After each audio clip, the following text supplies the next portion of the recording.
Yeah, for our today's conference, it was a press conference, and I informed the media, mostly the media that we have here in Canada and in mostly in the North America.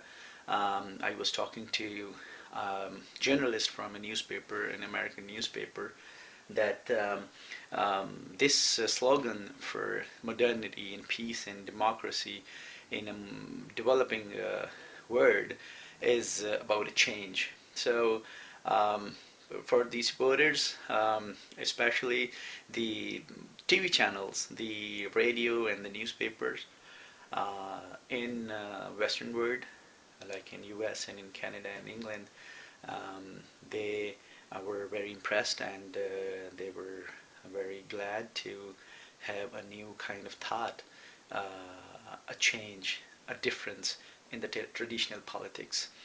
And the I was so surprised that some of the people in the media, those who are promoting us, and they're saying that if you wouldn't have come, we were thinking of like having someone to come forward and do this, a new change in the traditional politics and the mostly the young generations, the youngsters, they are very happy and they want to have their role in leadership. They want to have their participation.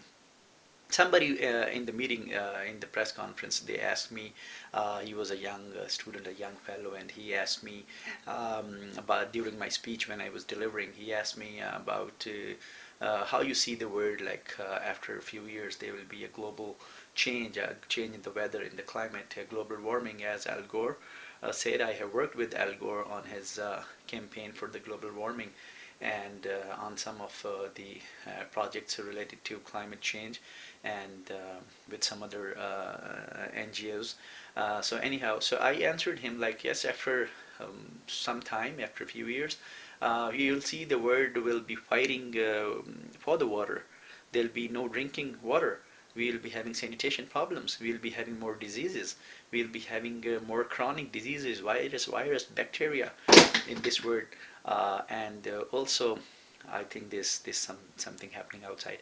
Anyhow, so some kind of new change in the weather, and as you might have seen the movie Avatar and some kind of more science fiction movies, they usually show you the future, that what is going to happen in this world, on this earth. So I always say we belong to a family of earth, where we have to probably fight with the people or the aliens coming from the Mars or Jupiter or other planets.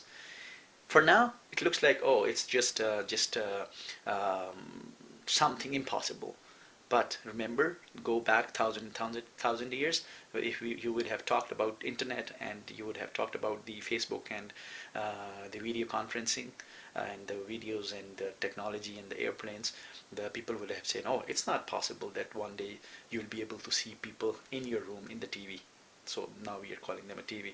So when people were saying it, we were just laughing. People were laughing. Okay, what kind of new technology is going to come up? But now, as I'm saying, a global warming, a time will come when the earth, the people living on this earth, they will have to fight with the aliens. A time will come when we'll be fighting for the water, for the grain, and I hope and I pray, of course, we should not wait for that time, and we should prepare ourselves to come up, and we should forget about religious fights. We should forget about fights on the basis of race, religion, language, or geographical locations. So we, being the members of the family Earth, we should feel like, okay, we are a part of this Earth, and we have to focus on solving the issues that we can to improve the weather conditions, to make it more free of pollution of any kind. That can be a political pollution, that can be a noise pollution, that can be um, pollution in air or whatever. So we have to bring a change in the family Earth. That should be our aim.